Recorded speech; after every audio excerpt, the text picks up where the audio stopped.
Assalomu alaykum. Kia Carnival avtomobilimiz 2017-yil 183 ming kilometr yurgan yoqilg'i dizel. Narxi 10 million 400 ming won, dollarga 7100 dollarga to'g'ri keladi. Mashinamiz normalniy holatda. Dizel ekonomishniy Kia Carnival so'ragan akalarimizga mana mashinaning normalniysi, balonlari ham yaxshi, normalniy holatda. Hop, salonlarni ko'ramiz. Eshigi akalar knopka emas, ruchnoy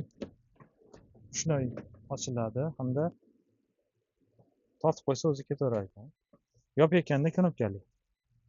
Salonlari sidnasi unaqa urinib ketmagan, normalniy 9 kishilik. Orqada o'rindiq bor, siddan ko'tarsa bo'ladi. Demak, 4 ta, oldida 2 ta. 6 kishi, orqada 3 ta. Asosan orqaga yosh bolalar o'tiradi. Kattalar qisilib qoladi. Sidnalar isitadi. Hop, eshigi knopkali yopayotganda knopkali o'zi yopiladi. Hop, oldi eshigimiz beshkulcha dastur bor. Sidena, elektronniy sidena.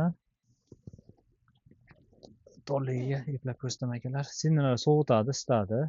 Rullari isiydi. Stagiga parking bor, eco rejim bor, lyuk bor. Oldida hamda orqada ham lyuk bor. Monitor, black box, high pass, hamma narsasi joyida, start stop. Ideal holatdagi Kia Carnival cruise kontrollargacha mavjud. Kimga kerak bo'lsa aloqaga chiqib olasizlar. Kia Carnival so'ragan akalarimizga yuborib qo'yamiz.